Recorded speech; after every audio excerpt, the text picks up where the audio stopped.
Hello friends, আমি তোমাদের প্রিয় নীলদা এবং টেক্স ওয়ালাতে তোমাদের ওয়েলকাম। দেখো, আগের দিন আমরা এই 2 দাগ অবধি কমপ্লিট করেছিলাম। আজকে 3 থেকে শুরু করব, সত্য মিথ্যা নিক, যেটা মাধ্যমিকের পরীক্ষাতে অবশ্যই আসে। সত্য মিথ্যা 5টা কোশ্চেন আসে, বা 3টে কোশ্চেনও কখনো দেয়, ড্যাশ পূরণ দেয়, মোটামুটি মিক্সার করে 5টা কোশ্চেন থাকে। দেখো, একের দাগের কোশ্চেনটা কি বলছে, তোমাকে শুধু লিখতে হবে সত্য বা মিথ্যা। আচ্ছা, 3এর দাগের একের কোশ্চেন দেখো, যে কোনো একটি কোণ থিটা এর জন্য সাইন থিটা 4/3 সম্ভব। ওরা বলছে সাইন থিটা সমান 4/3 সম্ভব, তাহলে আমি চেক করব সম্ভব কিনা। যদি সম্ভব হয় তাহলে বলবো ট্রু, মানে সত্য। যদি না হয় বলবো মিথ্যা। তাহলে সাইন থিটা সমান 4/3, তাহলে সাইন থিটা সমান 4/3। দেখো, সাইন থিটা সমান আমরা জানি, সাইন থিটা সমান কি হয় বলো? সাইন থিটা সমান হয় লম্ব বাই অতি। আমরা তো জানি অতিভুজটা অলওয়েজ বড় হয়, আমরা জানি অতিভুজটা অলওয়েজ বড় হয়, লম্ব থেকে ভূমি দুটোর থেকেই বড় হয়। তাহলে যদি নিচটা বড় হয় তাহলে এটা নিচটা ছোট উপরটা বড়, কখনো সম্ভব? এটা সম্ভব নয়, অর্থাৎ বিবৃতি মিথ্যা। তাহলে একের দাগের আনসার কি? মিথ্যা। 2এর দাগের কোশ্চেনটা দেখো, tan 6 থিটা এবং into tan 4 theta equal to 1, 0 less 6 theta less 90 degree, তাহলে থিটার মান 10 ডিগ্রি হবে। তাহলে থিটার মানটা বের করে দেখি, যদি 10 ডিগ্রি হয় তাহলে বলবো সত্য, না হলে বলবো মিথ্যা। তাহলে কোশ্চেনটা হচ্ছে tan 6 theta into tan 4 theta equal to 1, tan 6 theta into tan 4 theta equal to 1। একটা যে কোনো একটা ট্যানকে হাঁটাও ডান দিকে, তাহলে বা tan 6 থিটা সমান, এটা ওইদিকে গেলে 1 বাই করে যাবে, 1 বাই tan 4 থিটা, বা tan 6 থিটা সমান 1 বাই tan, মানে সেটা হয় cot হয়ে যায়, তাহলে cot 4 থিটা হয়ে গেল। আচ্ছা, cotটাকে tan এ আনা যায়, কারণ cot হচ্ছে tan এর পূরক কোণ। তাহলে tan 6 থিটা সমান, তাহলে cot থিটাটাকে আমরা লিখতে পারি tan 90 minus theta. cot theta মানে কি হয়? cot থিটা মানে হয় tan 90 মাইনাস থিটা হয়, tan 90 মাইনাস থিটা হয়। তাহলে cot 4 থিটা মানে এটার বদলে আমরা লিখতে পারি tan 90 মাইনাস 4 থিটা, মানে থিটাটাকে, এই 4 থিটাটাকে থিটার মতন ট্রিট করো। তাহলে করসপন্ডেড tan tan উড়ে গেল, 6 থিটা সমান এই ভেতরের অ্যাঙ্গেল, অর্থাৎ 90 মাইনাস 4 থিটা। এটা এইদিকে নিয়ে এসো, তাহলে 6 theta plus 4 theta equal to 90। তাহলে 10 আসছে, 6 আর 4 10, তাহলে 10 থিটা ইকুয়াল টু যদি 90 হয়, থিটা ইকুয়াল টু কত হবে? 90 বাই 10, 0 0 কেটে দিলে থিটা সমান 9 ডিগ্রি। থিটার মান কত পেলো? 9 পেলাম, কিন্তু ওরা কি বলেছিল? থিটার মান 10 ডিগ্রি বলেছিল।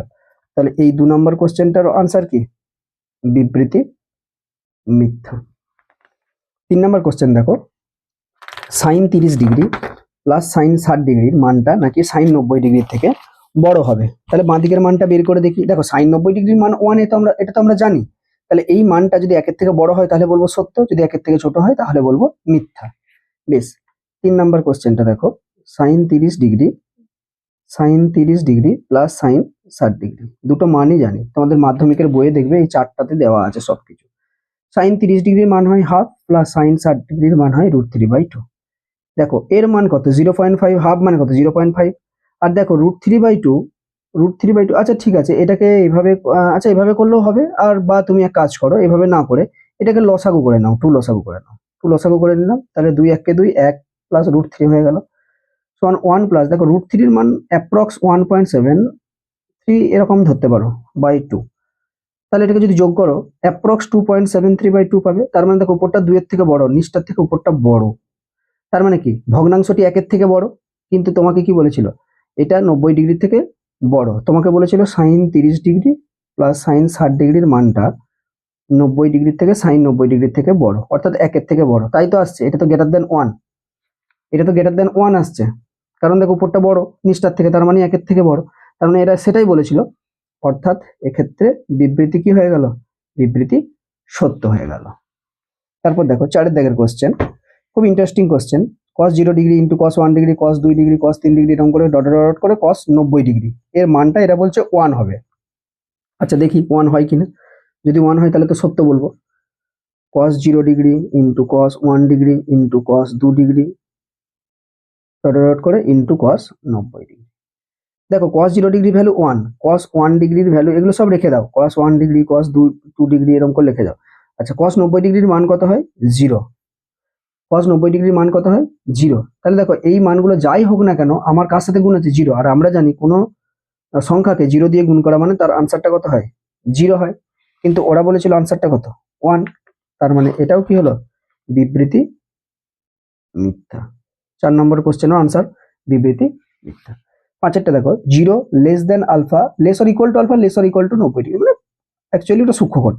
এ বলছে sec square alpha plus cos square alpha সর্বনিম্ন মান নাকি 2 হবে, তাহলে চেক করতে হবে 2 হবে কিনা। তাহলে কোশ্চেনটা তুলছি, sec square alpha plus cos square alpha. 5 দেখে sec square alpha plus cos square alpha. বেশ, দেখো আমরা একটা সূত্র জানি, A square plus B square, এর দুটো সূত্র হয়, একটা এ প্লাস বি তার হোল স্কোয়ার মাইনাস 2ab, আর একটা হচ্ছে এ মাইনাস বি তার হোল স্কোয়ার প্লাস 2ab। যখন সর্বনিম্ন মান বলবে অলওয়েজ তোমাকে এই সূত্রটা লাগাতে হবে, অর্থাৎ ভিতরে যেন মাইনাস থাকে, নাহলে তুমি বের করতে পারবে না। দেখো এটাকে এ ভাবো, এটাকে বি ভাবো, তাহলে A square plus B square, তাহলে এ মাইনাস বি তার হোল স্কোয়ার, তাহলে sec alpha minus cos alpha তার হোল স্কোয়ার প্লাস 2ab, তার মানে 2 এ মানে সেক আলফা আর বি মানে কস আলফা। দেখো কোন একটা বর্গ রাশি, এটা তো একটা বর্গ রাশি, তাহলে কোন একটা বর্গ রাশি সবচেয়ে কম মান কত হতে পারে, সর্বনিম্ন মান কত হতে পারে, 0। কোনো বর্গ রাশির সর্বনিম্ন মান 0। অতএব রাশিটির সর্বনিম্ন মান এর জায়গায় 0 বসাও, plus 2 sec alpha into cos alpha সমান 2 ইন্টু সেক আলফাটাকে তুমি 1 বাই কস আলফা লিখতেই পারো, কারণ সেকটা কসের উল্টো হয়, into cos alpha, cos alpha cos alpha কেটে গেল, আনসার কত 2। তাহলে তোমাকে তো তাই তো বলেছিল যে রাশিটির সর্বনিম্ন মান কত, 2 তোমাকে বলেছিল, সর্বনিম্ন মান 2, আর আমাদেরও আনসার কত হলো 2, অর্থাৎ এক্ষেত্রে কি বলেছে, বিবৃতি সত্য। আজকে এ অবধি 3 দাগ অবধি থাকবে, এর পরের দিন 4 দাগ থেকে শুরু করব। Thank you.